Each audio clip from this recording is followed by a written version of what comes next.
The Tom Woods Show, episode 2049. Prepare to set fire to the index card of allowable opinion. Your daily dose of liberty education starts here.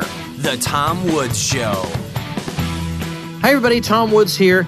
Well, I had a bit of an emergency around the house today, and so I was planning to release something fresh that I would just have recorded this morning, but it was just not possible to do it. So, rather than leave you orphans with no Tom Woods Show episode, I am releasing instead an appearance that I made very recently on the Bitcoin Standard podcast, which is Saifedean Ammous' podcast, which shares the same name with his book, The Bitcoin Standard. So he's a great and brilliant Austrian economist who's well known in Bitcoin circles, but we talk about a wide variety of topics. In fact, I honestly don't remember if Bitcoin even comes up in the conversation. But I hope you enjoy this. It's a little on the long side, so it's appropriate for the weekend. And here we go. Enjoy.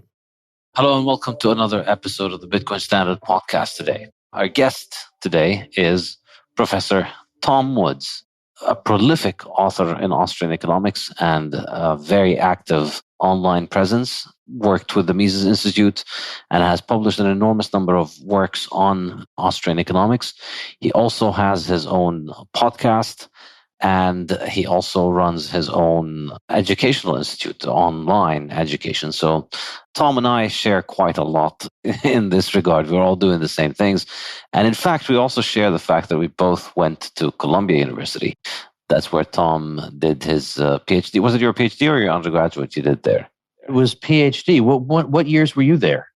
I was there long after you. I was there 2004 to 2009. I left in 1999. Yeah.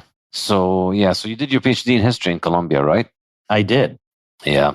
I did mine in sustainable development. But, as you can imagine, listeners, Columbia is not exactly the most hospitable place for people who think about things like Austrian economics, like Tom and I. And after that, Tom has, I must say, it's not purely coincidence that we do similar things. It's very largely also due to inspiration. I've looked at him and always wanted to copy him. When I wanted to grow up, I wanted to be Tom Woods. I remember when I first started getting into Austrian economics, I'd wanted to write. And I always would get ideas about something that I would want to write. And then Tom Woods would have a book about it already. And I'd read the book and it's already there. And there's just basically nothing for me to add.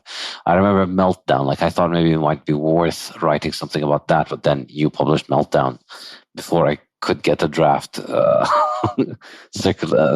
written out and saved me the trouble. So I'm very happy to be talking to Woods today. He's had me on his podcast before, but now I have him here. So welcome. I'm very glad to be here. Thank you. So I guess to begin with, can you tell us a little bit more about your background, how you got into Austrian economics? How do you go from Columbia to Austrian economics? The question everybody always asks me. Let's ask it to you today.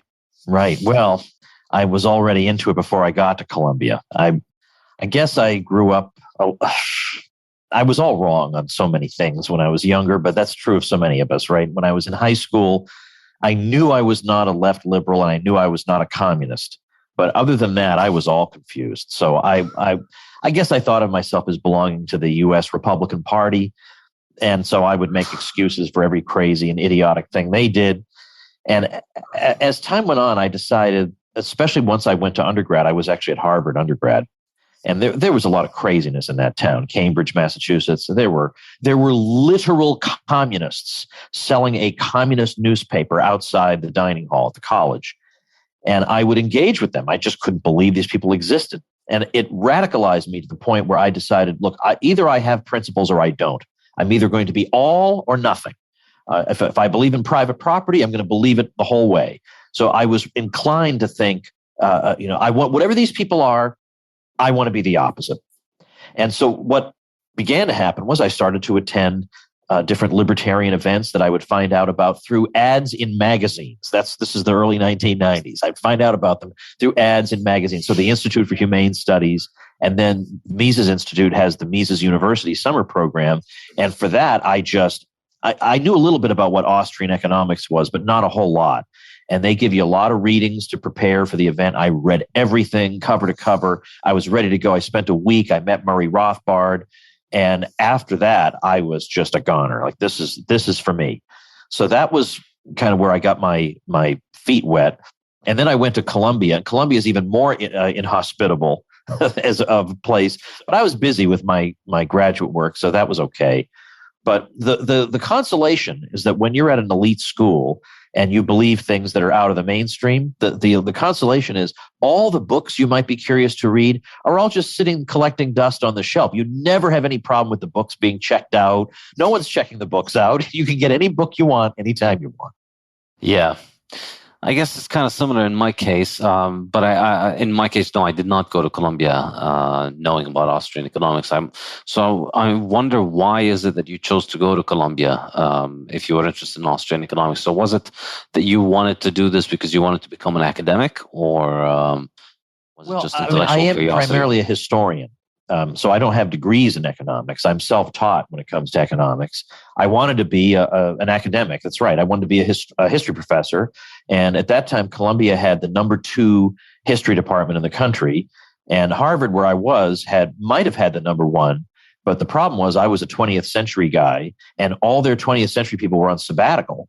And how am I going to have a dissertation director if it's unclear? And also they had openings, people had left, and their 20th century department was in shambles. So the number 2 department for me was the number 1 department, basically. So Columbia seemed like the place to go. I see. And so then you did your PhD at Columbia. Then what happened that saved you from the path of being a history professor? Well, I was one for a little while. Okay. But around 2006, there had been a kind of an informal position at the Mises Institute of historian in residence, and it was open. And so I put out some feelers. How would you like to have this guy? But actually it was kind of mutual. Like, they were thinking about me and I was thinking about them. And so I got an offer that I could come down and be at the Mises Institute in residence, and I could just work on what I wanted to work on. And occasionally they would give me a project. I wrote the foreword to a new edition of Mises Liberalism, for example, or there was a program at neighboring Auburn University for retirees to come and take courses at Auburn, specifically for them.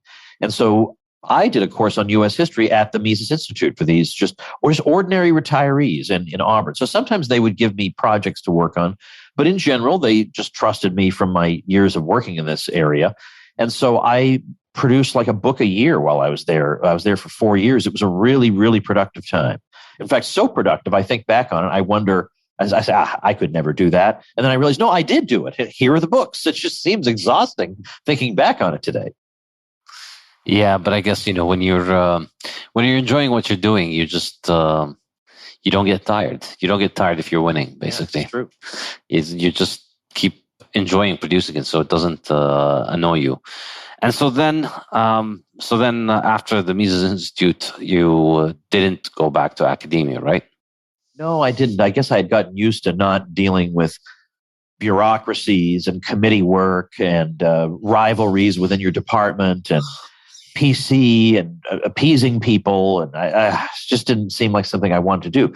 And also, as the internet kept developing, I felt like, at least implicitly, or at least in theory, the world was potentially my classroom. I could reach a huge number of people by teaching. And as you mentioned, because I was no longer collecting a salary and I was freelancing, we moved for family reasons and for the children. I had to figure out some way to make a living. And I was given a brilliant, basically $1 million idea by a friend of mine who said, you have this big audience and following that you've developed through your books and YouTube videos and whatever. What are you doing with that following? And I realized I wasn't doing anything. And he said, no, you can't do nothing. You have to, this is how you're going to make your living.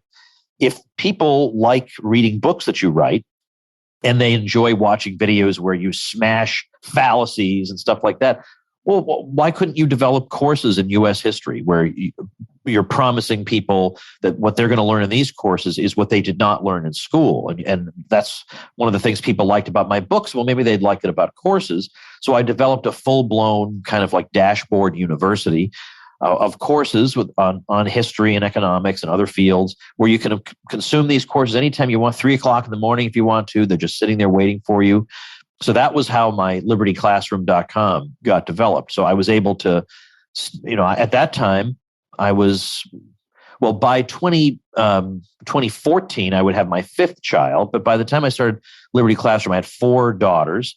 And I didn't really want to spend all my time doing public speaking, flying all over the country. That is one thing I'm good at. I am a good public speaker. But public speaking tears you away from the family a lot. And I just decided that was for the birds. I didn't want to do it as much. Or as my daughters got older, I would start taking them with me on these events, and we would have a nice little time, make a little vacation out of it. But this allowed me to work from home and be with my daughters and spend time with the family a lot better, and also simultaneously reach a huge number of people. So it was maybe one of the best decisions I ever made was starting that site. It was a lot of initial upfront work and a lot of initial upfront money. But since that time, next year, it'll be 10 years since I created that thing. Yeah, it's absolutely inspiring, and it's inspired me to go ahead and do the same thing, basically. So thank you for that. So glad to hear that I was some kind of inspiration for you, because when I went to your website, I had you on the show a couple of times.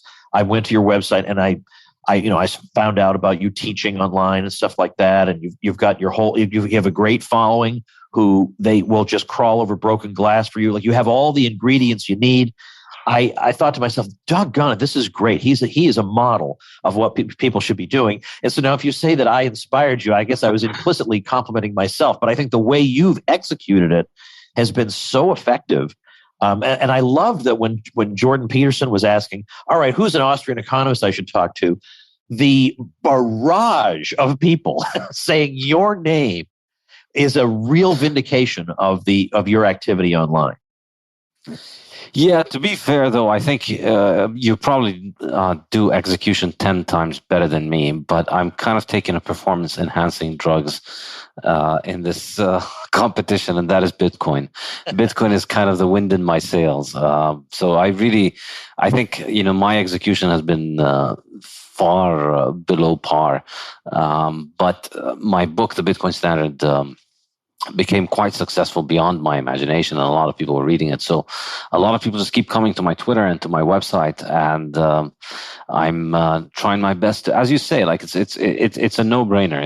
If your business model usually is you do those things in the analog meat space where you're trying to teach and write, well, you could do it with 1000x the productivity if you do it online. The world is your classroom. There's a much bigger audience, and there's a much, the time you spend getting in taxis and airports and flying around is time that you can double, triple, quadruple your output, and then you can spread it to many, many, many multiples of the number of students. When you're at the university, you deal with 20 students, 50 students, 200 students a semester maximum. It's a very limited scope for how much you can influence them. But then when you do it online, and because it is more productive, it is also more economically rewarding. It just naturally follows it. And that's the kind of thing that you learn from learning Austrian economics. That if people enjoy what you're doing, then that's your market signal right there, telling you that they want more of it, and you should be out there doing it and doing more of it. For all the struggles we have these days, sometimes important videos get taken down and people get deplatformed. Even acknowledging all those problems, it still has been an unbelievably liberating experience for me to be able to use this medium to, as I say, reach a lot of people, to make my living. And I don't have to deal with any boss either. I don't have to worry that he's going to make some unreasonable demand of me all of a sudden. I don't have to worry about mandates. I am in command of my own destiny. And you can't put a price tag on that. And thankfully, I don't have to put a price tag on it, because making my own destiny, I make way, way, way more than I ever did in academia. So it works out well. Yeah, absolutely. And I think this is something that the internet really introduces that wasn't the case up until the internet came about. And I think not just the internet came about, I think it wasn't the case up until really the last 10 years or so. Before then, if you wanted to be an intellectual, you had to be reliant on these centralized institutions. You couldn't just be an authority if you didn't have, the establishment seal of approval, whether it came from academic institutions. You were at one of the top universities, so you'd ticked all of the boxes for political correctness and ideological statist conformity. But also, you needed to have, or you could have had like the kind of mainstream media acceptance, which gives you the platform. But it was very difficult to be a successful intellectual independent of that. You couldn't get interest in your book. You couldn't get on TV. You couldn't get on newspapers. You couldn't get into universities. Your books were very hard to market. But the internet just gets around that, and it allows you to be not just an author, but also a teacher, and you can run your own university online.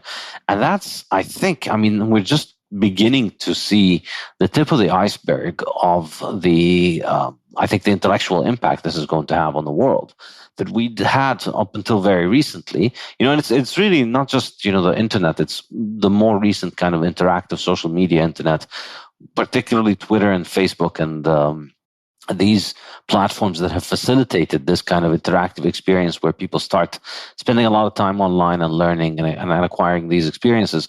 It's really going to change the dynamic of how intellectuals have functioned, because for the last century, being an intellectual was essentially, as you discuss in your work in many places, it was a status job. It was paid for by government, and so it had to arrive at the conclusions that were suitable to government. And now, because of the internet, you're witnessing an entire new class of intellectual that goes directly to consumer and doesn't need the seal of approval of authority.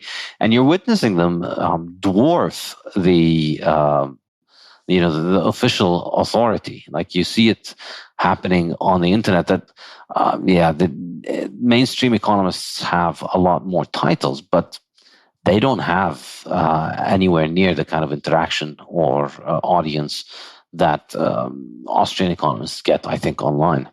Without a doubt. And now these days, this platform Substack, which I don't use. I have my own mailing list that I've had for a long time. But that's where you find a lot of the thinkers you really find engaging and interesting, you want to follow. You don't think, I wonder if that New York Times columnist has a regular newsletter. And thought never crosses your mind. It's on Substack. It's all these independent people. And of course, now the traditional channels of conveying information are finding their audience shrinking. So no matter what you try to do to silence people, something pops up to give them another platform. Glenn Greenwald is doing a lot of his work over on Rumble, which is an alternative to YouTube. So these are growing pains. The internet is still a fledgling thing. And of course, we have no precedent for this. And so all of a sudden being faced with the prospect of being silenced for your opinions, this is a brand new thing. And there hasn't been a time yet for entrepreneurs to catch up with that. But I feel like as all it's going to take is a few really substantial content creators who find themselves deplatformed, suddenly showing up on Odyssey or Rumble or something, and then before you know it, you're off to the races and you have a full-fledged alternative. So it's still an amazing thing to be part of, and I just love every day. I turn on my computer, I write an email to my list of 80,000+ people, and nobody can stop me. And by the way, even if the service stopped me, there are a million more. And I've always got the list saved. It's in a nuclear bunker, with code, with the codes and everything. I built something that can support me, and that there's really nothing they can do about it. It's amazing. Yeah, it's really fantastic. This reminds me again, execution. I started a mailing list and I started collecting names, but then I redesigned the website and forgot to give it a prominent place in the new website, and the mailing list is stalling. I need to start doing that. If you go to my website, you can find it on my contact page, saifedean.com/contact. Sign up to my mailing list, but I'm kind of neglecting it. I need to start getting more active about it. It's a great tool because it's platform independent. So even if you get your account delisted, you still have the mailing list saved. You can reach the same people from another account, and it's very powerful. You send lots of text straight into somebody's inbox where they get a lot of important things. So it's a very powerful tool, and I think it's just in general what the internet is doing is just it's making so much more communication so much easier, and therefore really making it hard to suppress and commoditize and manufacture consistent opinion that goes along with what the state wants. Since you're saying that, I want to ask you something that I asked one of my guests recently. He's a professor at NYU, Mark Crispin Miller. He teaches a course on propaganda. So, of course, he's a very valuable scholar at a time like this. And I wonder what your thoughts are about this, because I said to him that it's like a double-edged sword, the internet these days, because on the one hand, during COVID, I would not want to be confined just to the 3 standard television channels we had in 1967. I would not want to rely entirely on the Washington Post and the New York Times or my local paper. And so the internet has allowed dissident voices a place to speak, even if it's a shrinking one. I've been able to get a lot of information and a lot of perspectives that would have been excluded from the mainstream had there been no internet. That's the good. But the other side is the propaganda in favor of all the things that the states around the world have been doing has been pushed out into the ether by means of the internet, so that all over the world we see people wearing masks, and we're hearing about social distancing, and we're getting the same uniform message everywhere in every nook and cranny of society. They've used the internet to overwhelm us with propaganda. So I wonder, on net, in this situation, has the internet been a force for on net good? Or has it actually just been weaponized by states around the world to promote their fear-mongering propaganda? What's your opinion on that?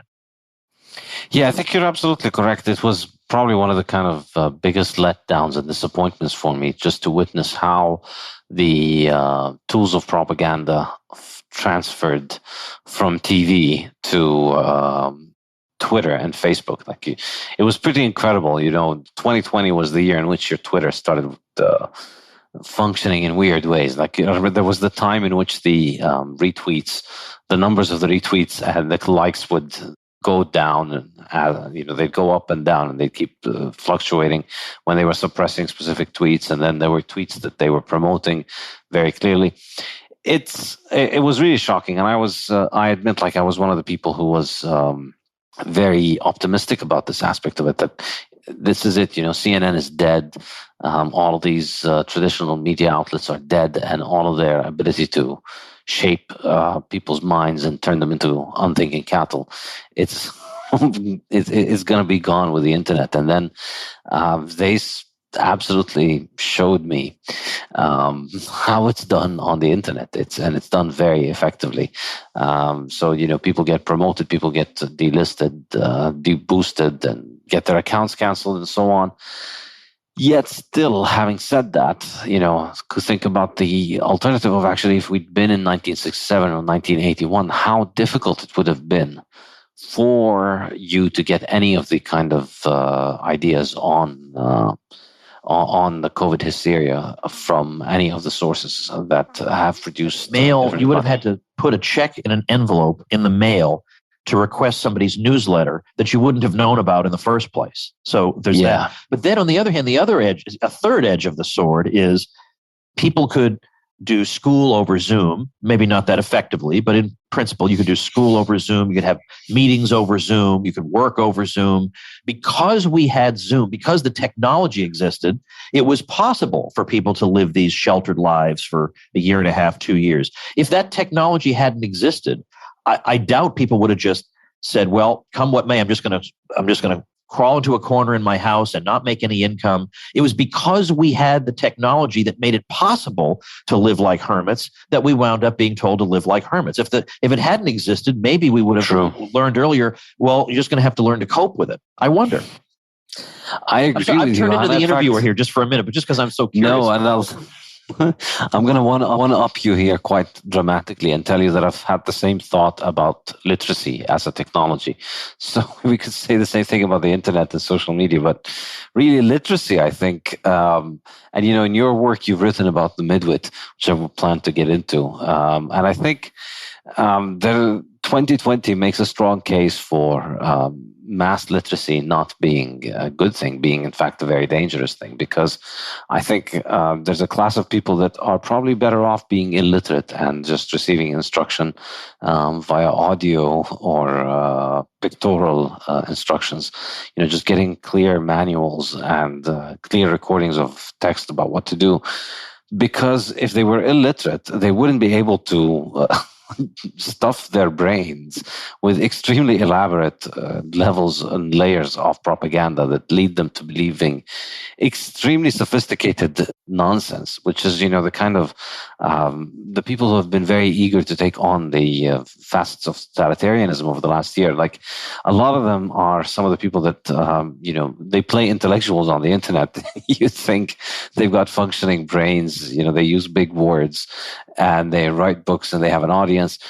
And you listen to them, and all that they do is their literacy is just a tool for them to receive propaganda and then to rationalize propaganda and communicate it to others. I wonder just how much better society would be if a lot of these people were not literate. I think, I'm kind of being a little cheeky here, but in a sense, we can see this happening, I think, with all technologies. The same thing happens with all technologies. Literacy or the internet is the same thing. It changes everything, but at the same time, we as human beings, we remain the same. And so we are the kind of... I've often wondered about this. It's funny you say this, because I am not of the opinion that the state has our welfare at heart, right? It has its own agenda. So yet it consistently pushes mass literacy. And now, is that just because it cares so deeply for our ability to read, Aristotle's Politics or something? And it's so funny also that I think in particular, like people who tend to go to school board meetings, and a lot of them are moms. So I was thinking that like that, but who are always emphasizing how important education is. And you got to get your education. We have to spend more on education. And then I look at them, well, what are they reading? Now they're out of school. What are they reading? If they're reading anything, it's some trashy novel they picked up at the convenience store. Like they're not reading, Plato's Republic, right? They're not reading propositions from Wittgenstein, right? So what was the point? Why you have this gift of being able to comprehend the written word, and you're going to either not use it or you're going to use it for something entirely pointless. And at the same time, you're going to jump up and down about how important education is, when in your own life, you obviously couldn't care less about it. Yeah, that's very profound. I mean, it's echoing to an extent the debate about the internet, and I think the debate about Bitcoin, that reading is an extremely sophisticated technology. Like you can just pack a few hundred grams of paper with tens of thousands of words, and that can contain extremely complex ideas that could change somebody's life for the better or for the worse. Just because you read it doesn't mean it's a good thing. You could be reading things that are destructive. Karl Marx's writings have destroyed the lives of tens of millions of people around the world. So I think, I could kind of sympathize with the idea that perhaps this is just not a technology that should be. Just like, not everybody should be driving a car. There are clear qualifications required and clear conditions in which you should be in. You shouldn't be drunk. You shouldn't be sick. You shouldn't be... you shouldn't have certain impediments toward driving a car. I think perhaps literacy might be one of these. Well, that's probably the most controversial avenue I've gone down in my podcasting career, is what we just said here. Yeah, well, we still got plenty of time to... Let's see if we can top that, right? Let's see if we can top that. So I guess, probably our best shot would be to segue from this into the COVID hysteria, where you've produced an endless stream of extremely powerful material to expose the kind of unique lens of absurdity that we have gone through over the last couple of years. So you've written in the book, Your Facebook Friends Are Wrong About the Lockdown. And you've also given a great lecture called The Fact-Free COVID Dystopia, which got pretty popular on YouTube. And then I think it was removed. Was that the case? One of them was removed. I think that one's still up. I had a video called The COVID Cult, and that one just went berserk. I mean, between Facebook and YouTube, it was at about 1.5 million views until they finally took it down. And the reason they took it down, and I have been speaking and having videos on YouTube for as long as I can remember. I've never had one taken down. And it was taken down, they said, because of, you guessed it, medical misinformation. Well, what possible misinformation could there be in the talk? And so I actually did an episode of the Tom Woods Show in which I reviewed the fact-checking against me. And it was things like I was claiming that there was very little acknowledgement of the collateral damages due to lockdowns by the public health establishment. Now, I don't think that's even debatable. And the best they were able to come up with, oh, that's not true. In October, the World Health Organization, in October, this thing started in March. And the best you can come up with is, well, 7 months later, they were right on. Yeah, after they destroyed the world, they suddenly realized this might be destructive.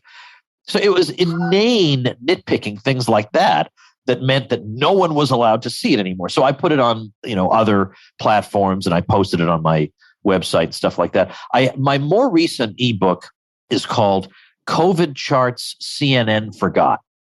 And I'm actually very happy with that title because I didn't want to make it be like liberal, conservative, libertarian, because there shouldn't be politics in this. But as soon as you say COVID Charts CNN Forgot, you know exactly what I'm talking about. These are charts that are difficult to reconcile with the scaremongering. So I have a little site, chartstheyforgot.com. And that's how you can get it. Doesn't cost anything. I just give that away. And it takes it's hard, by the way, to put together a book of charts and have it look attractive. So there were a lot of work went into that.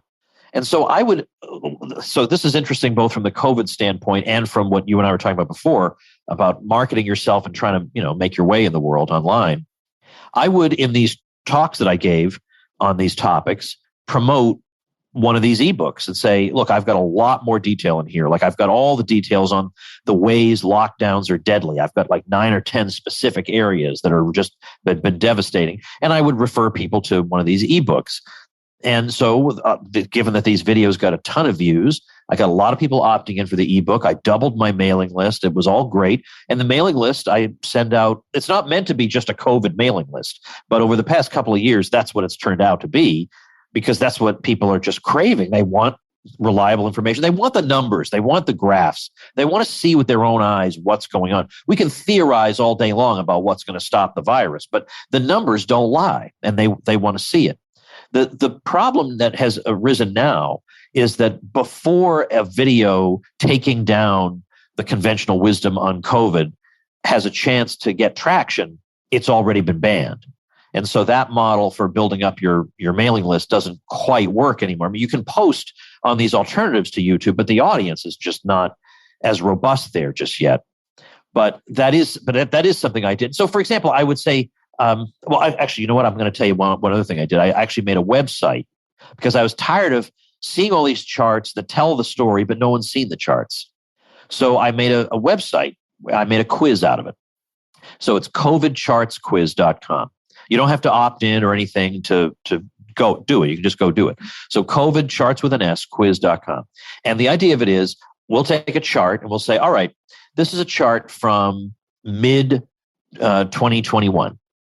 And these are the numbers for where the Midwestern American states have been going in terms of their COVID results. Now, one of these states is Iowa, and Iowa removed all its state level restrictions back in February. Can you pick out, without any of these lines being labeled, which line represents Iowa's numbers? And of course you can't, because it's exactly the same as all the other places. You can't pick out Iowa. And that chart alone could be the whole website, because if you can't pick out Iowa, then this was all for nothing. Because Iowa, if it really did drop all its state level restrictions, should be a basket case. And as a matter of fact, The Atlantic ran an article about Iowa called Iowa, the state that doesn't care if you live or die. And yet the numbers kept on going down and down and down, and you cannot distinguish it from, then I did another Midwestern thing.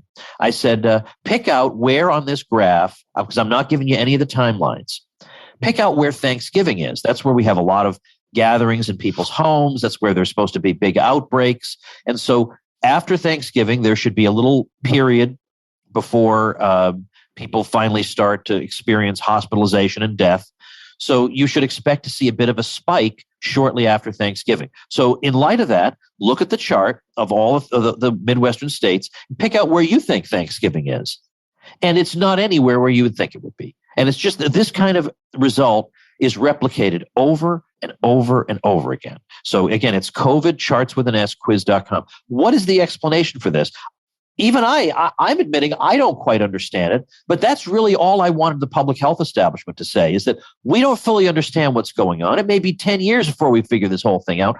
We don't even know if what we're recommending to you is even doing any good. We don't know for sure. Just be honest, be humble, have some humility. That was what I wanted from it. Yeah, it's pretty startling. You look at these charts, and it's quite a testament to the power of brainwashing and the dangers of literacy. Don't try literacy at home, kids. Don't try it without proper adult supervision. That people can just, they're told on CNN and on Twitter and on Facebook that, if you implement this new kind of voodoo, then things will get better. The virus gods will laugh down on us and spare us death and suffering and carnage. And there's no amount of evidence that can shake somebody's faith in that, because it doesn't matter. There's no kind of there's no kind of congruence with reality that is required for this faith to continue, because it's just, as you mentioned, the example of Iowa, you show them, all right, well, this is what these genocidal maniacs in Iowa decided to do to their people by letting them, live normally. And there we see nothing different. Like how difficult would it be to fake Iowa's numbers so that it would match Illinois and look exactly like Illinois? It's very difficult to be able to rig this and fake it to make the graphs look like each other. It's very difficult to imagine that it's a coincidence that they look like each other, and that things would have been so much worse in Iowa that we end up with the same numbers as Illinois and the same shape to the curve. And then you see these with the regional curves, the whole region does the same thing.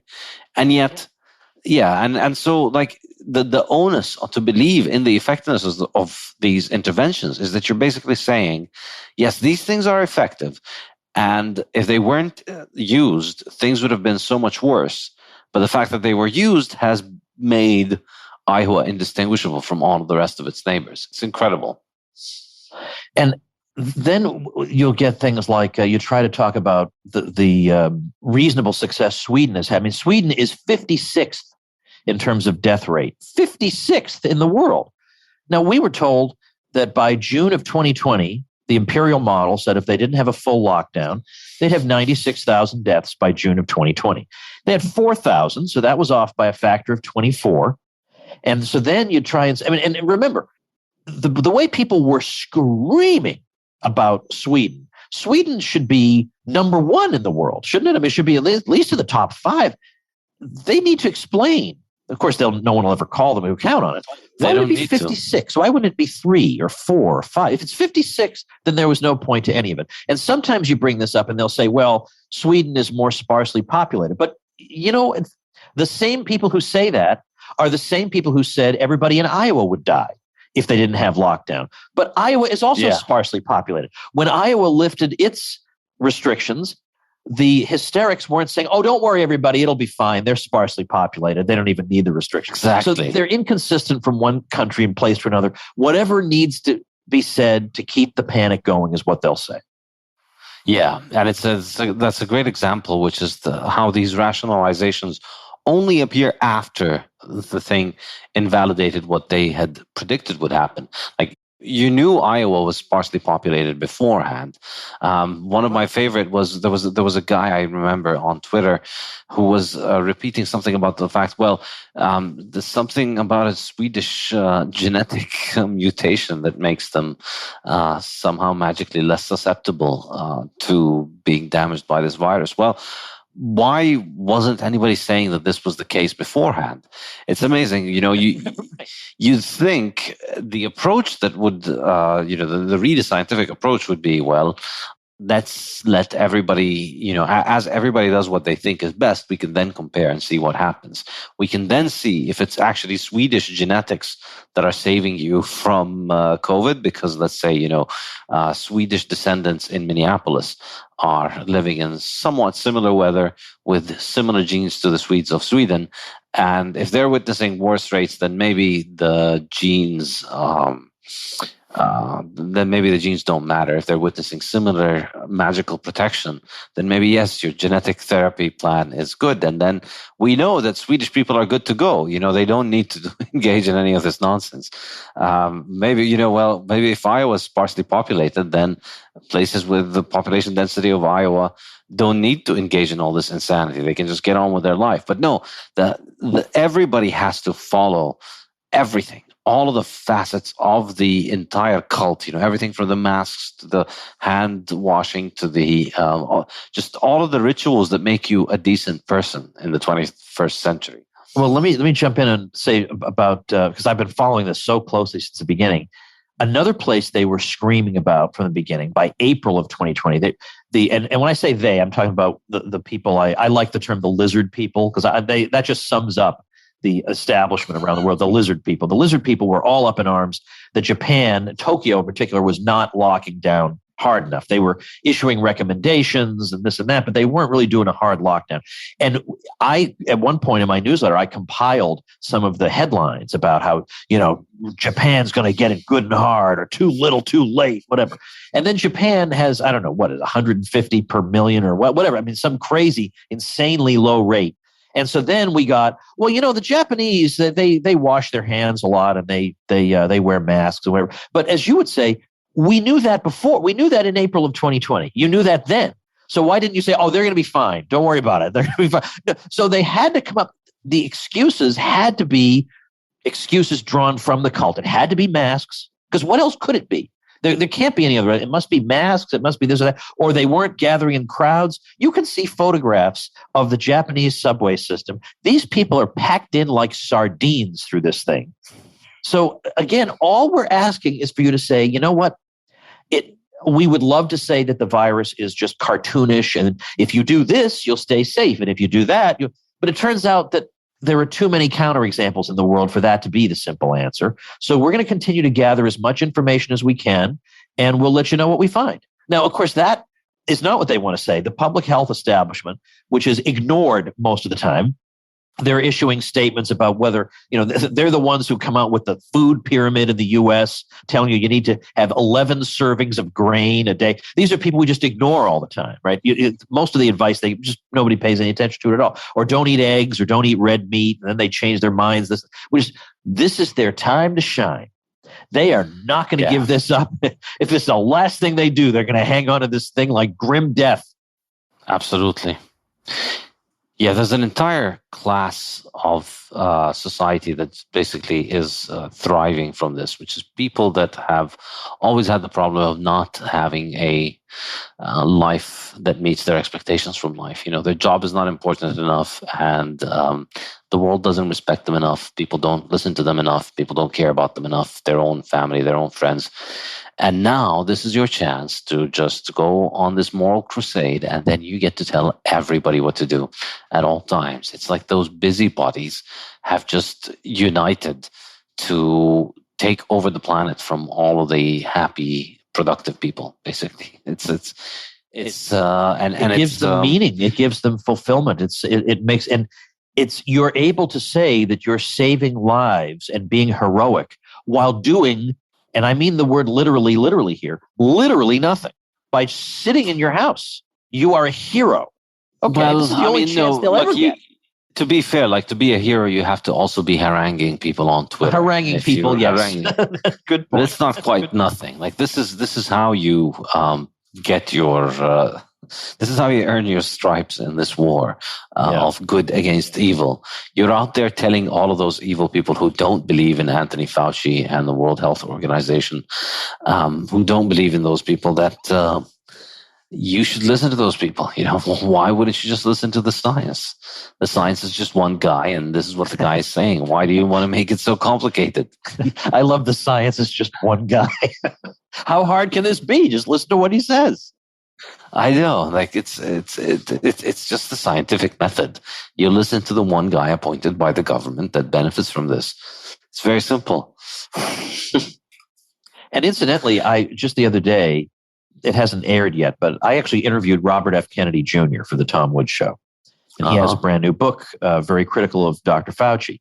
And he said, you know, there's something about this man that has made him very Teflon, no stick over the years, that no matter what he does wrong, he just escapes unscathed. And he says he has a very avuncular manner. He dresses very impressively, and he speaks in a very authoritative sounding tone, which can intimidate some people. He says, but half the time when you listen to what he's saying in that tone, it's all nonsensical or self-contradictory or makes no sense. And it reminded me, and I told him this example of, I think it was Leslie Stahl. It was some 60 Minutes reporter interviewing Alan Greenspan, the former Federal Reserve chairman. And they were going through excerpts from his congressional testimony and hearings and stuff. And he was saying things that obviously they were words. We all knew these words, but they didn't mean anything when put side by side. But everyone in the room felt like, well, he's the expert, so we're listening to some expert testimony. And he admitted to this reporter, he used a phrase called syntax destruction to refer to what he would do, that he would just speak nonsense and sometimes, and nobody called him on it. It was just nonsensical. It reminds me of what Eisenhower said once when one of his aides did not want him to speak about a particular topic. And if it gets raised by the press, you just got to not talk about it. And Eisenhower said, don't worry, if they bring that up, I'll just confuse them.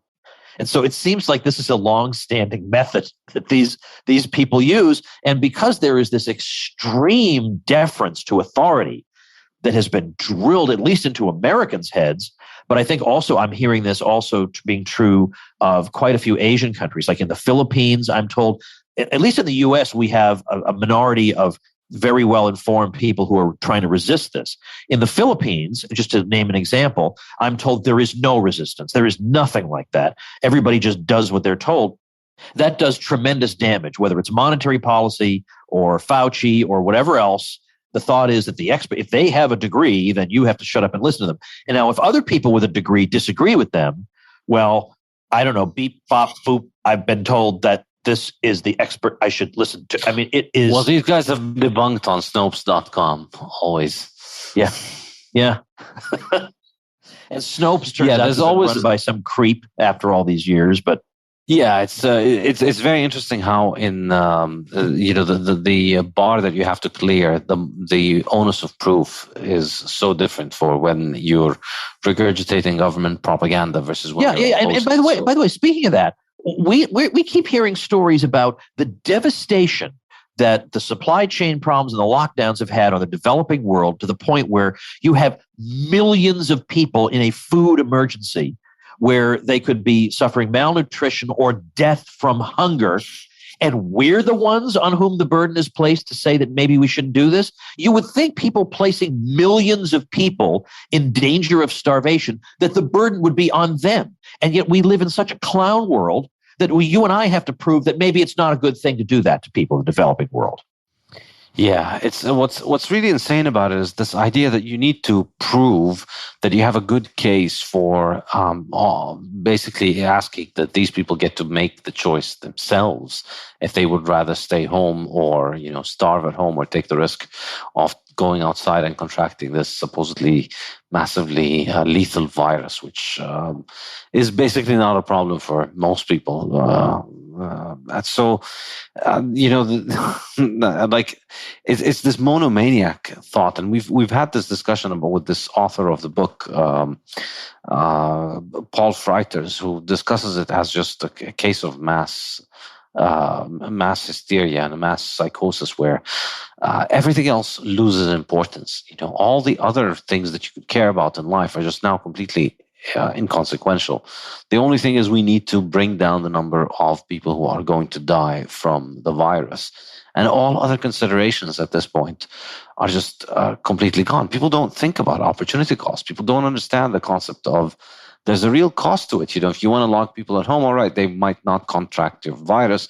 If we assume that your voodoo is correct and that, you can just stop the spread that way, well, there's going to be a cost. Now, is that cost worth it? Is staying home worth it?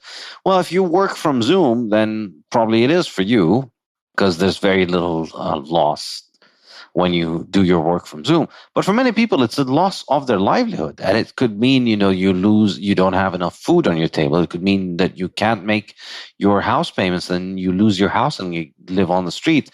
It can mean very devastating things for all kinds of different people who might be willing to take their risks. I mean, really, if you're in your 20s, 30s, and 40s and in decent shape, you're basically not going to suffer serious consequences from this illness.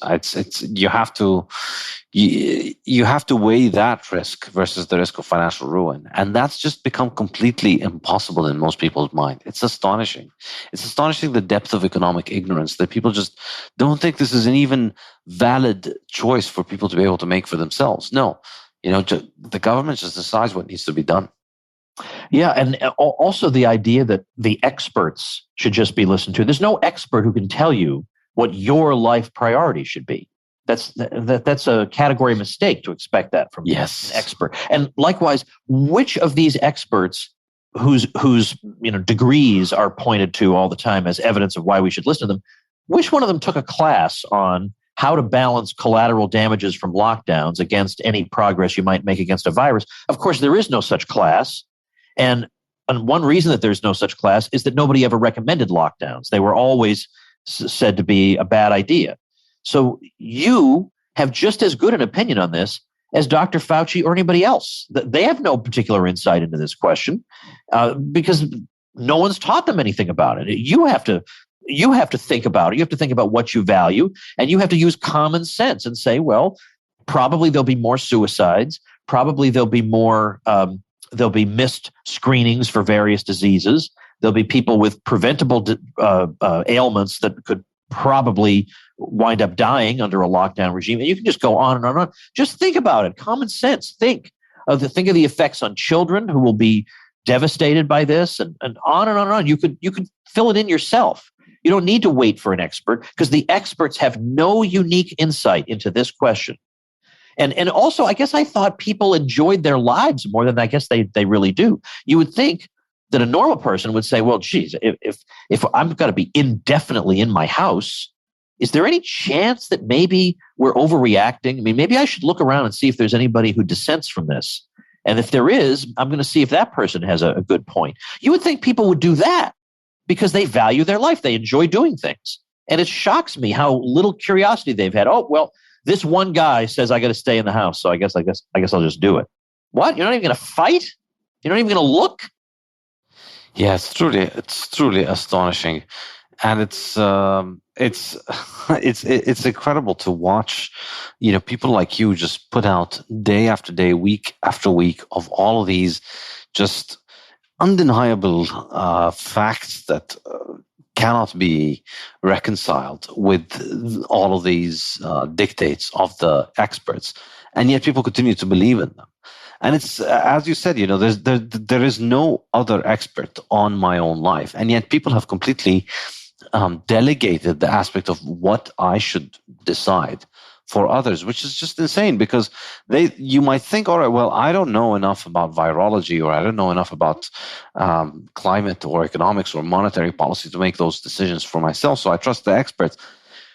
You're just making the decision, but you have you made the decision in which expert you trust. So you may as well understand that you are making the decision and that there is no alternative for you but to think about this. Like this is kind of the dangerous thing that comes with mass literacy. It's this idea that, all right, well, then I can just read and then I'll see what the people who know how to write are saying, and then they will be the ones that are correct.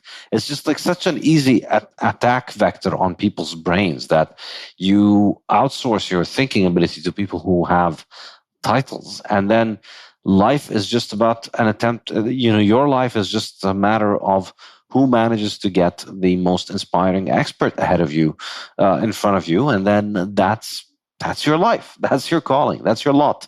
That's why you came onto this world. That's why your mom spent 9 months being pregnant, to bring you onto this world to follow the instructions of the first guy with the right credentials to be flashed in front of your screen for you to just spend your life following them. Well, look, I've come to the conclusion.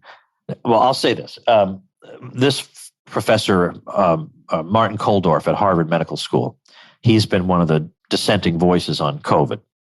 And I like him, and he's great. And he's gone from being, when I would first have him on the show, it would be, well, Dr. Fauci is an expert in his particular field, but blah, blah, blah, blah. And now it's like, Fauci's a disaster. I mean, I've watched him radicalize, and that makes me happy. He tells me, Kulldorff, that a majority of infectious disease epidemiologists did not favor just the mass lockdown, that they favored a more targeted approach where you would try to make special provision for people who were particularly at risk, but otherwise let everybody else go about their lives. He said, I mean, those are people I talk to every day, infectious disease epidemiologists, and that was their view. Now, that may well be, and that would be great if that were the case. But let's just say then, stipulating for the sake of argument that he's right, at the very least, we can say that there is a very loud minority of epidemiologists who, I don't want to say they're mentally ill,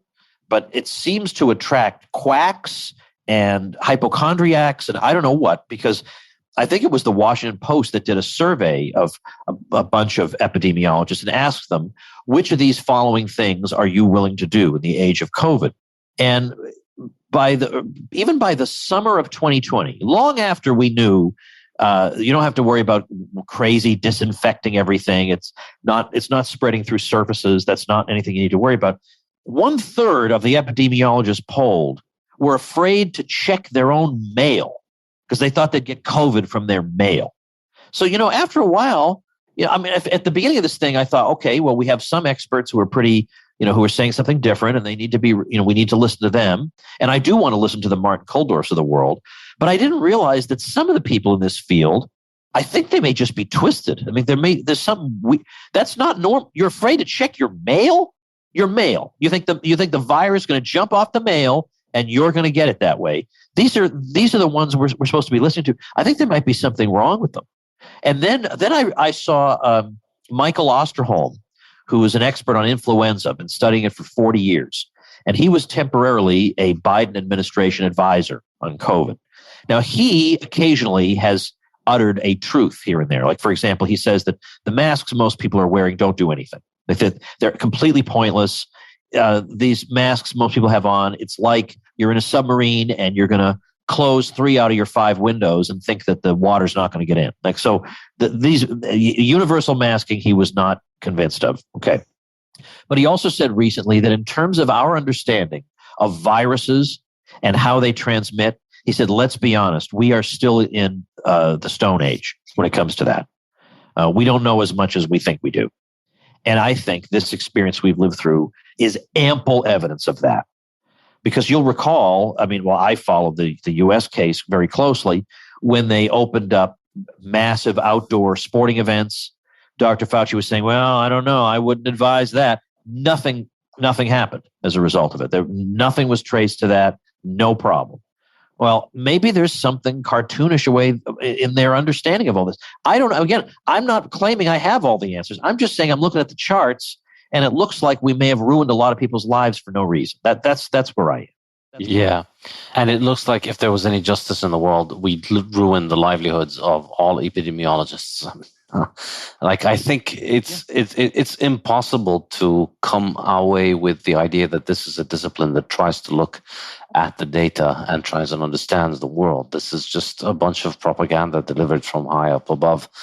And I think, I've seen Kuldruff. I think is probably him and this other guy who was in a New York-based university. He has a Polish name, Kurt something, I forget the name. He's been canceled from the internet and he lost his job, so he may as well not exist anymore. He spoke out early on, and he's just basically been canceled. And Kuldruff is harder to cancel since he's at Harvard. Yeah. And you could also say Sunitra Gupta at Oxford, I think. She's also been an epidemiologist who's been not completely unhinged.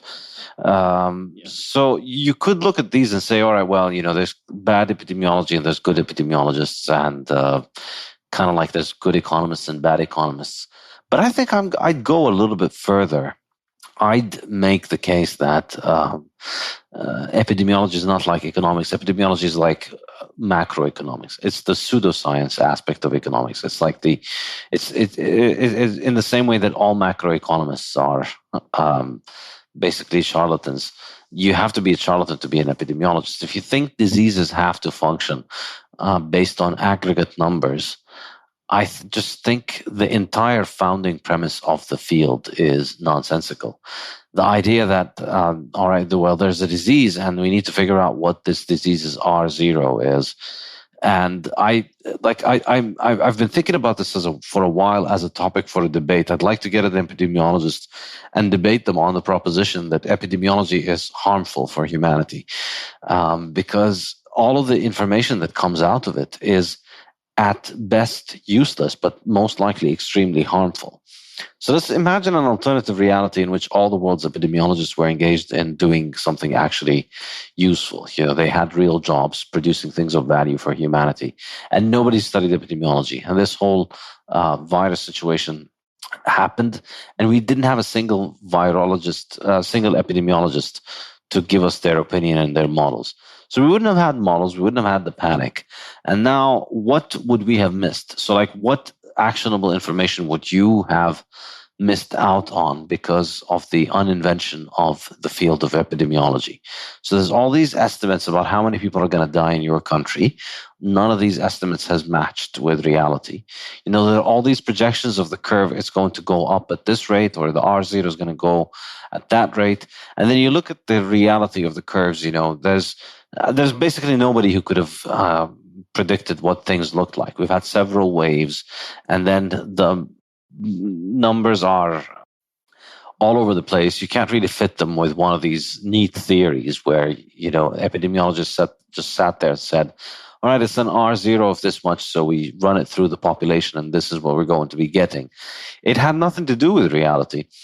And in fact, I think it's not just irrelevant, it's really dangerous, because it distracts people from doing the things that could actually work. That's the dangerous thing about the conceit of epidemiology, wherein we know what works to prevent bad outcomes for this virus, and it is what works to prevent bad outcomes from everything in life.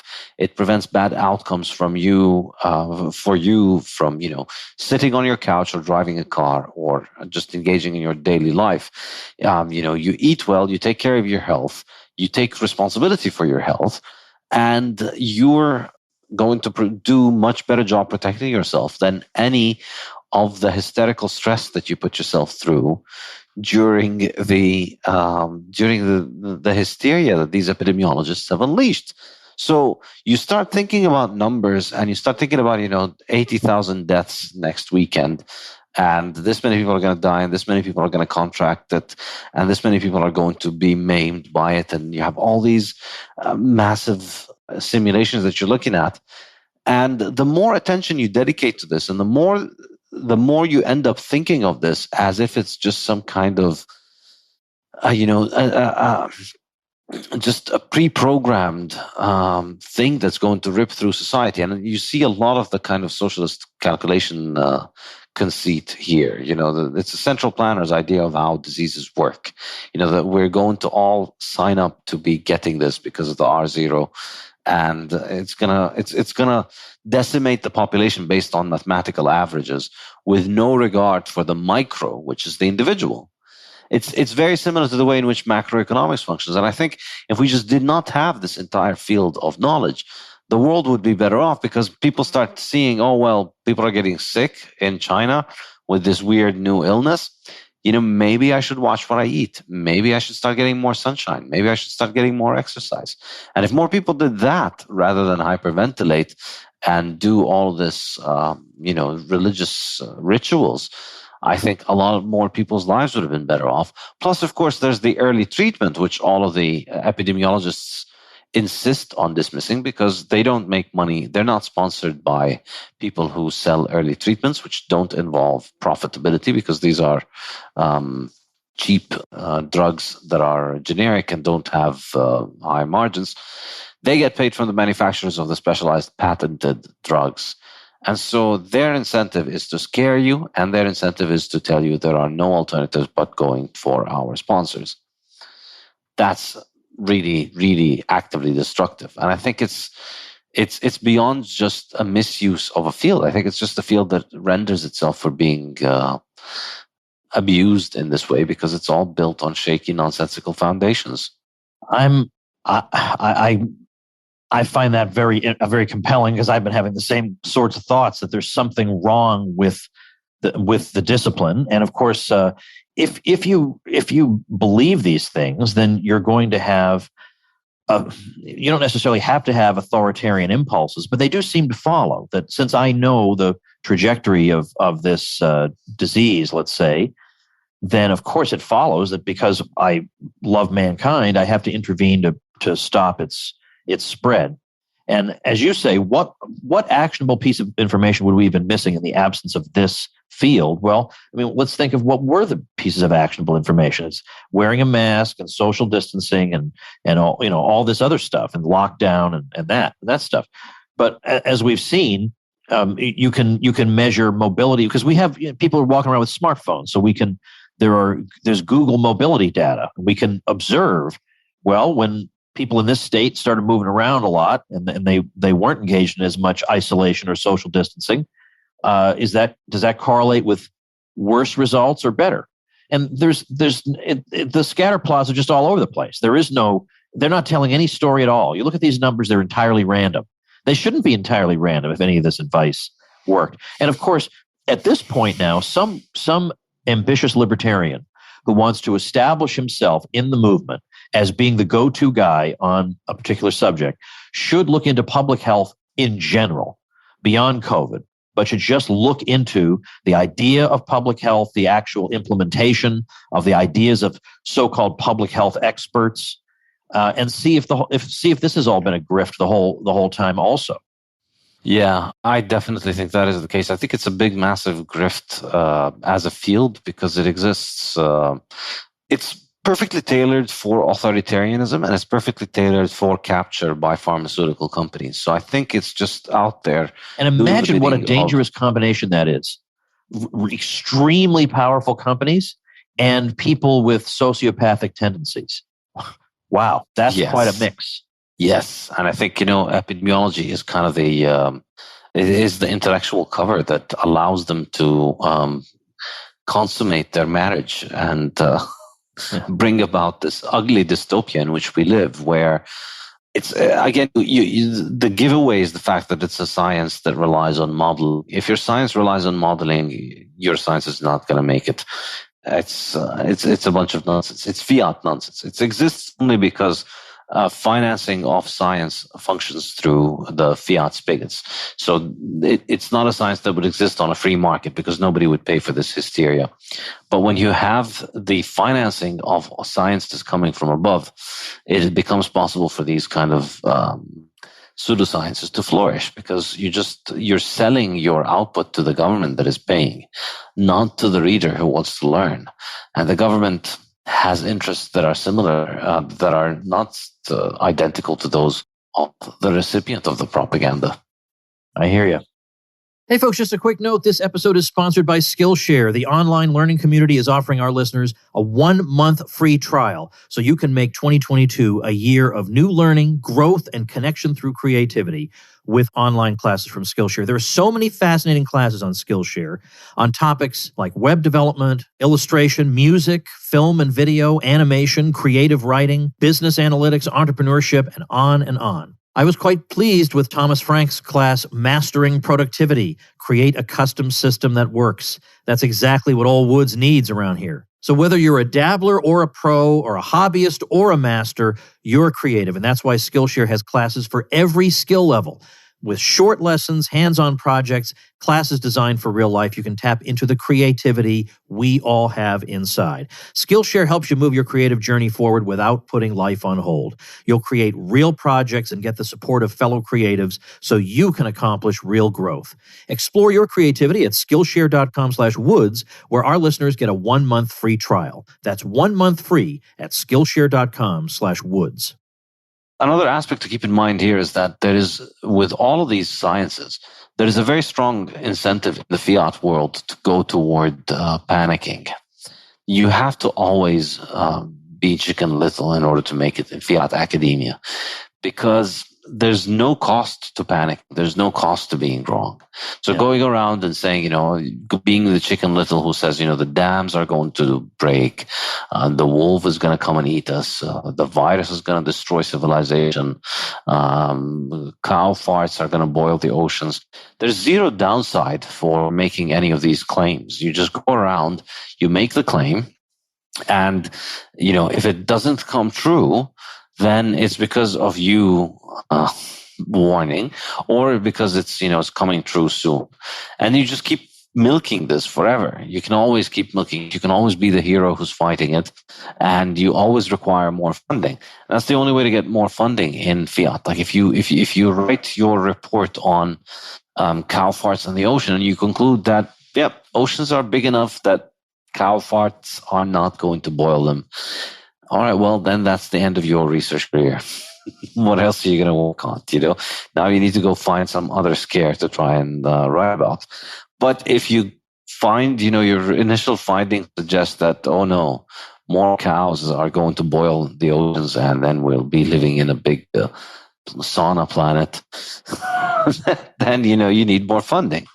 So we've been selecting over decades in all of these fields for these kinds of sensationalist, hysterical, fear-mongering conclusions. So I think that's a big part of it. That's why these people constantly come up with models that suggest catastrophe.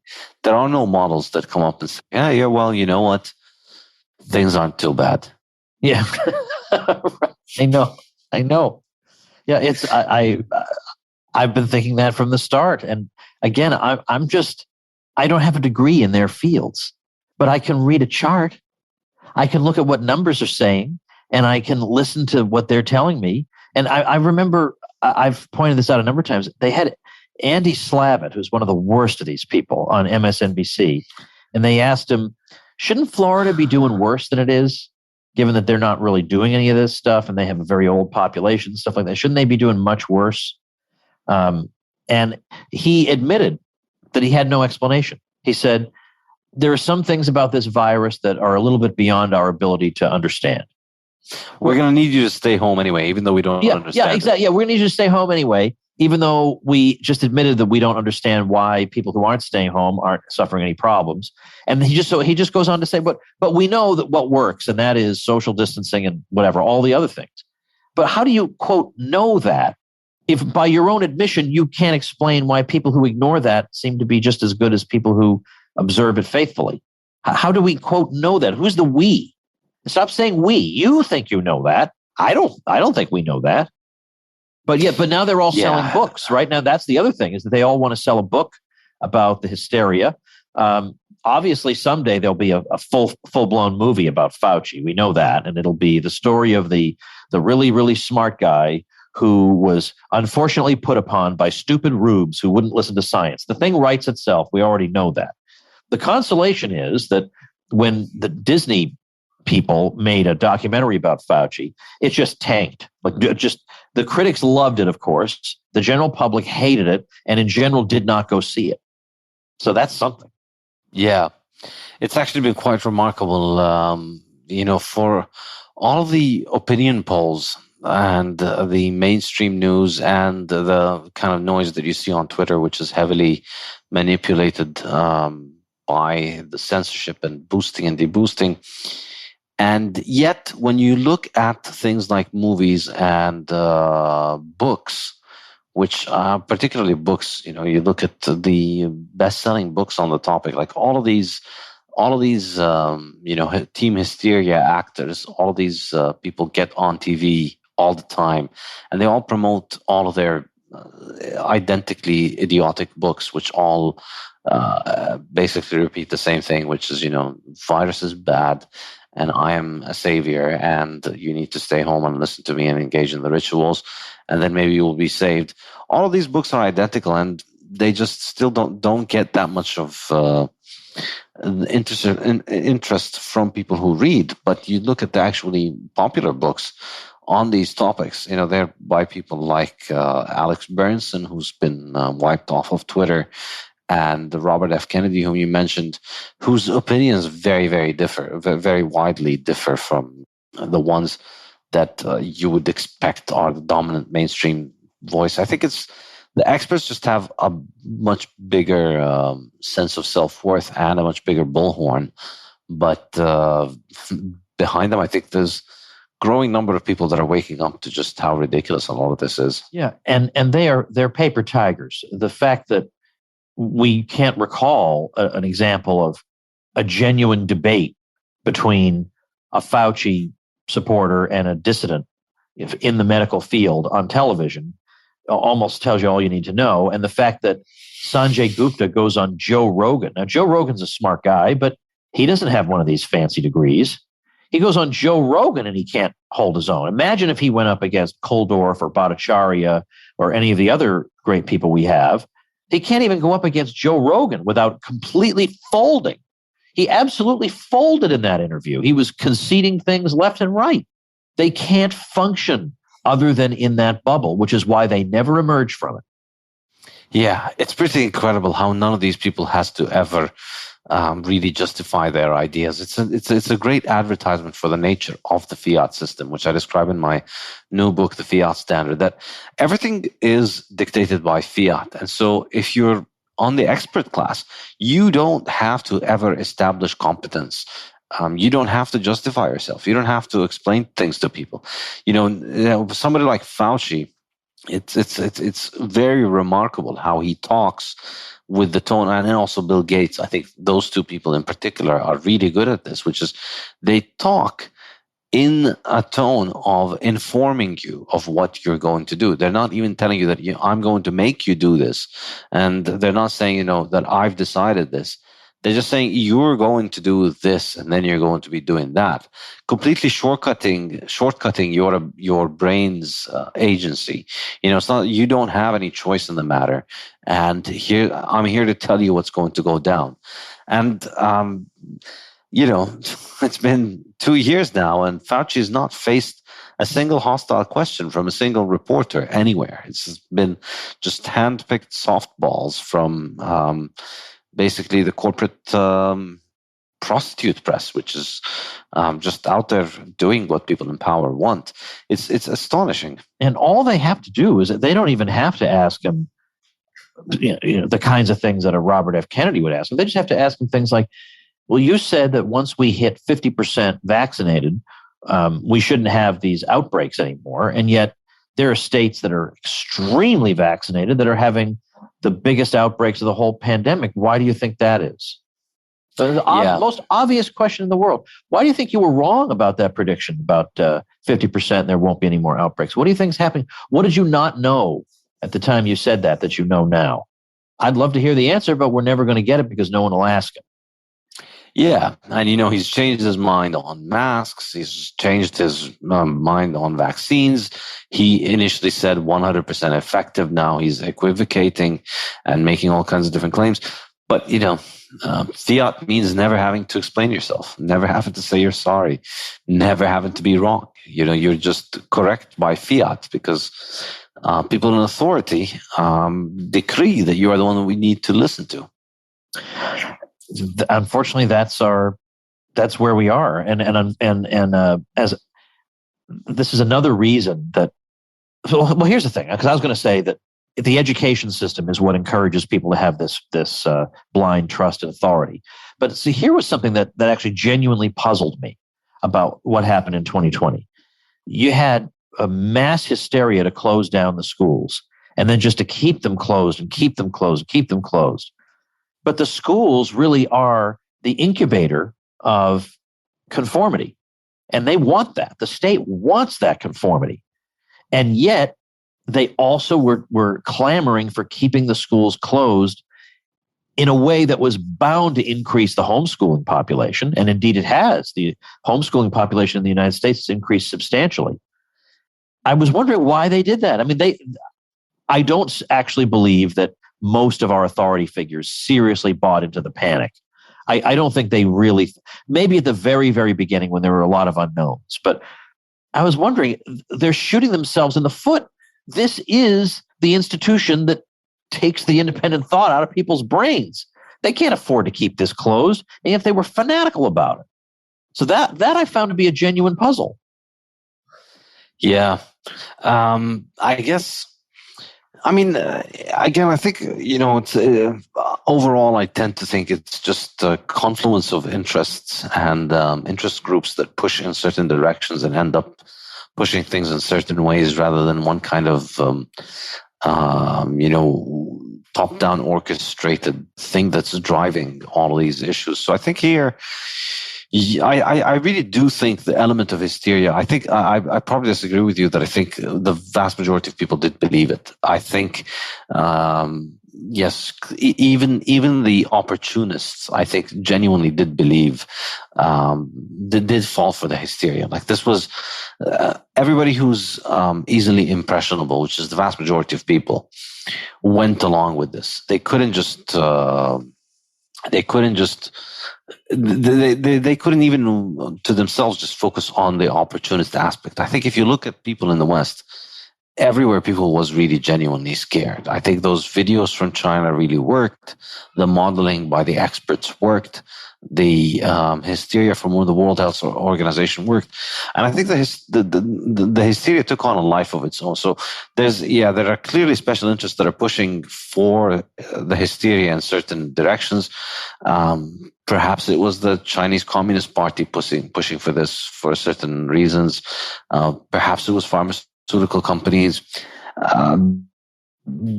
Different interests pushed in different ways. But I think around early March, this hysteria took on a life of its own. And everybody really went and believed it. And social media and the internet magnified it. It was just pouring fire on this, and then it drove people mad, and they doubled down and went insane with the way things that they did back then. And for most of them, they don't have most people don't have the kind of maturity that you need in order to come to terms with this and accept that you're wrong. And so they're just doubling down. So I think schools were, I think it was just collateral damage for this hysteria, that people just really believed their own bullshit so much, and they thought, yeah, well, you know what? Zoom is going to be good enough. We just need to save lives. And if this was purely about statist propaganda, then yeah, keeping them in class would be better. But having said that, it's not entirely innocent, because they're not just going to make those kids get homeschooled. A lot of those kids are going to stay home, and they're going to be helping alleviate inflationary pressure by not consuming gasoline to transport them to the school, and by staying home and not moving around. But a lot of the education is going to be centralized, and it's going to be, I think we're going to see more of this, particularly Windows and Bill Gates, and basically standardizing curricula and standardizing lectures for students all over the world, so that government propaganda will come straight into your house, so that taking your kids out of school is not going to save them. Well, I think the whole issue of schools helped to take a lot of normies who really probably wouldn't have dissented from a Dr. Fauci under ordinary circumstances and woke them up and radicalized them, because first they realized, all right, this kind of schooling is not any good for my kid, and I can't supervise my kids. I'm supposed to be working all day. And I see that in other states, kids are in school with no ill effects. So why can't we have that in my state? I think that, even though I don't want to defend the public school system, the arguments people had over schooling, I think did open the eyes of some parents that I can't actually trust the sort of people I thought I used to be able to trust. And I have to fight back against the very sorts of people I thought I could trust. So I am hopeful that in the present moment, now I'm not making a prediction, I have no guarantees, but I'm hopeful that there is a slight turning of the tide here. I mean, obviously there's still tremendous evil going on in the world, and it's going to take a long time to overturn it. But I forget now who it was who broke this down. I should remember the name, but there was maybe it's Berenson actually, who said that 30% of America was just going to do whatever the CDC tells them, and it doesn't matter how absurd it is. And there's another 30% that over their dead body are they going to listen to the CDC. They realize it's all political and nonsensical. But that 40%, there are 40% of people who kind of are, they wear the mask because other people are wearing the mask. And if people took them off, they'd be the first one to follow suit. And these are people who might actually be reachable. The people in that 30% who are going to listen to Dr. Fauci, even now, even after all the damage and all the contradictory statements and all the nonsense, that you almost can't reach them. There's nothing you can do. But that 40%, and I think that 40% may be turning. There's some interesting polling data about independents and how they feel about Biden and the pandemic and shutdowns and masks. And so I'm hopeful that, especially now that they're saying now you have to get the booster, there are places where you have to get the booster. They're going to make it hard for you to live your life even without the booster. New York is now saying that in order to participate in society, if you're age 5 and up, you have to get the vaccine. So that means they can't have international tourism anymore, because you can't even if you wanted to, you couldn't get the vaccine for 5-year-olds in other countries. We're seeing that being introduced in Chicago also, where they're going to introduce, you have to be, also Boston just the other day, you have to be vaccinated, proof of vaccination to get into basic things.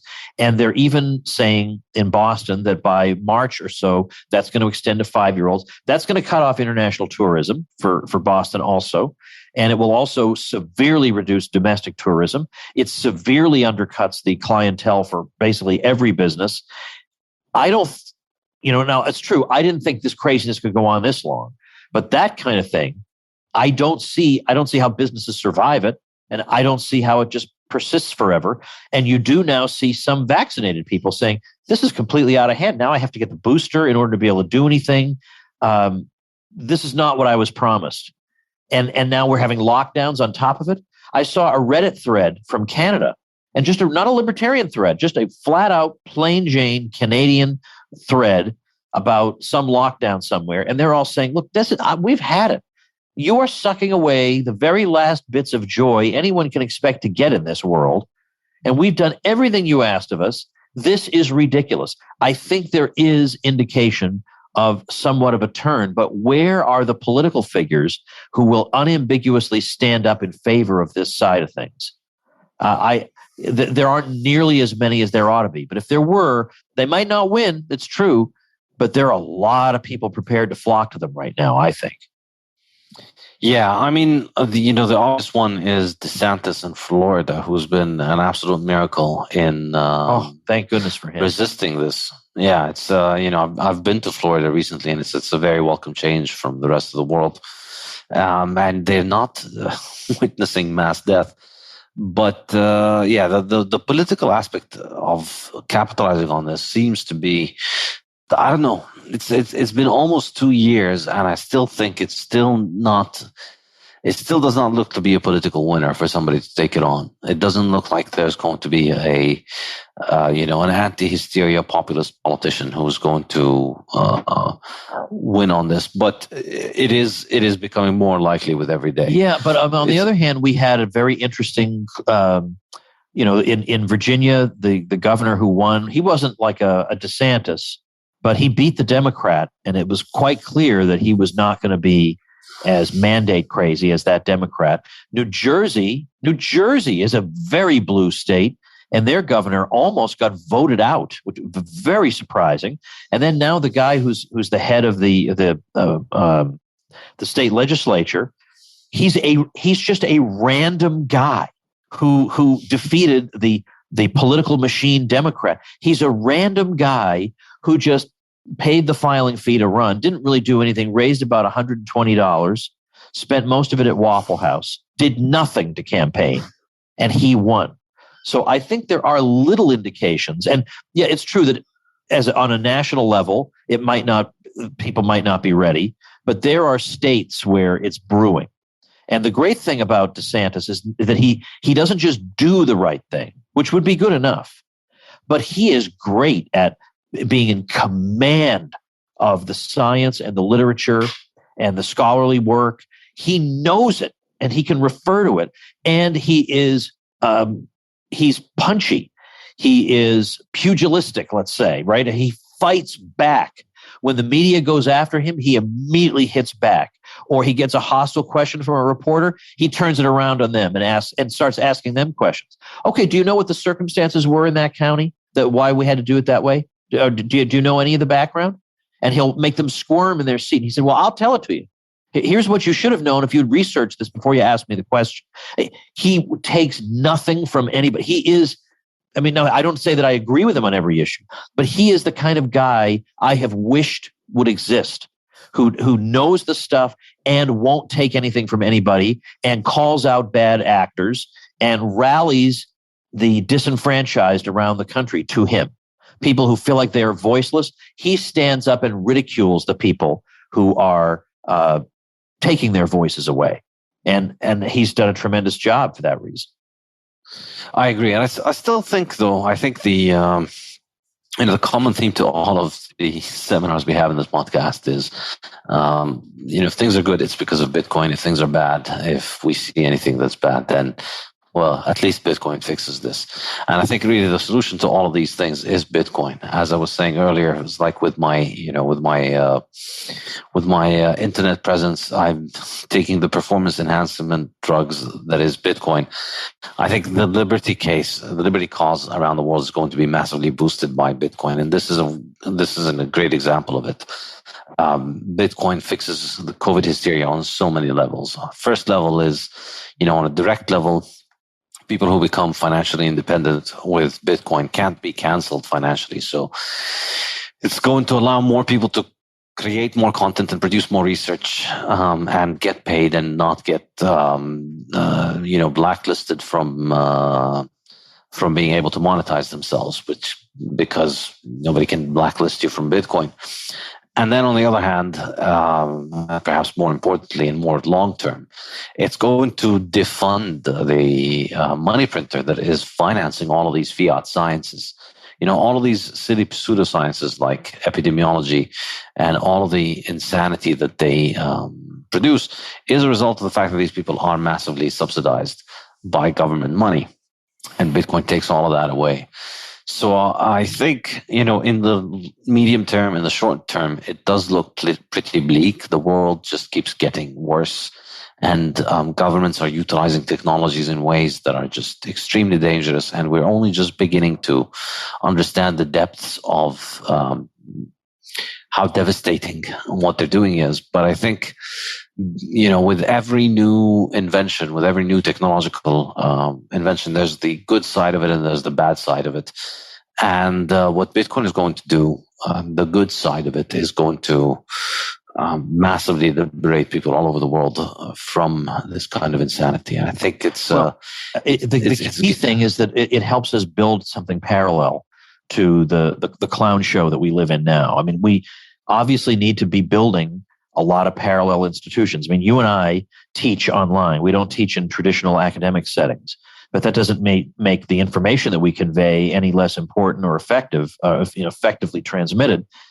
So we're building for our audiences a parallel institution there. And likewise, it seems like, so obviously money is the ultimate institution for which we need a parallel so that we can secede monetarily and in other ways from the regime that's given us what we see around us today. It's hard work to build parallel institutions, but honestly, there ain't enough room for both of us in this town, seems to be the lesson that we're drawing from this. I don't want to be part of a society with people who would so cavalierly throw people's lives away like this, or who would, without even bothering to look into it, would just blindly accept a Fauci or any of the other people, or for that matter, a Jerome Powell or an Alan Greenspan.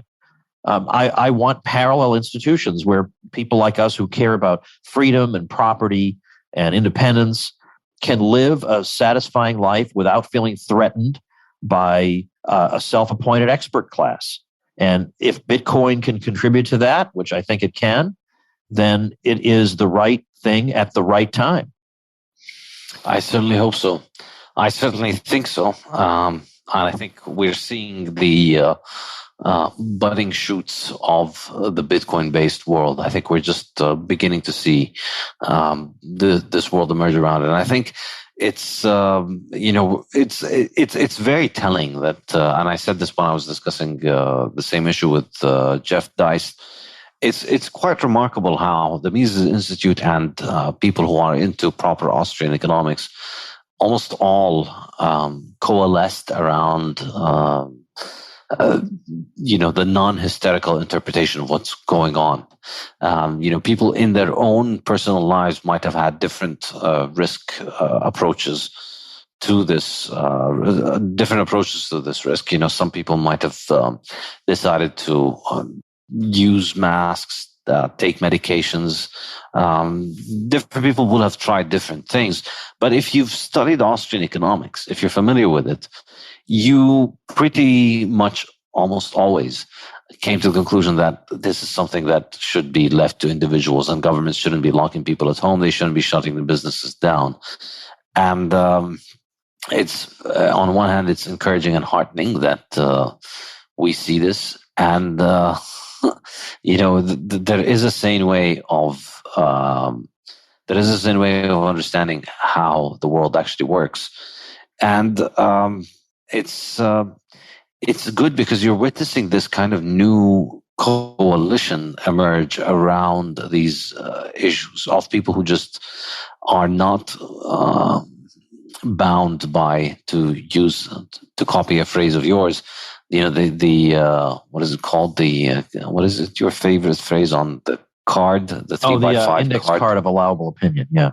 Yes, the index card of allowable opinion. On many more issues, people who are outside those index cards end up coalescing around these main ideas. So monetary freedom, intellectual freedom, and now increasingly medical freedom as well. And I think we're witnessing the internet is giving this little small world wings, basically, because now, we can communicate. People can communicate their heretical ideas about those things, but they can also finance it. They can also monetize it, and they can do that independently of all fiat financial institutions. So I think this space has a lot of room to grow into the future. Well, as I say, that it could well be the right technology at the right time, because how long has it been in existence? Just less. My daughters lived in a world without Bitcoin. That's how young it is, and yet it so happens that it has emerged at the exact moment when freedom-loving people around the world need it the most. Agreed. Well, on that very positive note, our time is coming up to an end. Thank you so very much for your time, for joining us, for the inspiration, and for everything that you do on Austrian economics and on educating the world about liberty and about the coronavirus hysteria. My pleasure, Saif. Thanks very much for what you do as well. Cheers. Have a good day. All right, everybody, that is another week of Tom Woods Show episodes. Our friend Ian Miller is going to be returning to the program next week. Ian is the author of a brand new book where he takes a lot of his great charts. He's been particularly good on the masking topic, but he's been great on lockdowns and all these other things. And he has all these amazing charts comparing one place with another, and they have completely different masking habits, and yet they have the same result or this and that. He's been so good on that. I've shared so many of his charts, and he's combined them into a book. So we're going to be talking about that. He'll be one of my guests next week. So make sure and join me. Now, if you are on, let's see. No, I guess I did put all my episodes on YouTube this week. But don't forget my Odyssey channel, tomwoods.com/vid, for the occasional episode that I would rather just release there for reasons that I hope will be obvious. All right, everybody. See you next week. Thank you so much. Become a smarter libertarian in just 30 minutes a day. Visit tomwoods.com to subscribe to the show for free, and we'll see you next time. Like the sound of The Tom Woods Show? My audio production is provided by Podsworth Media.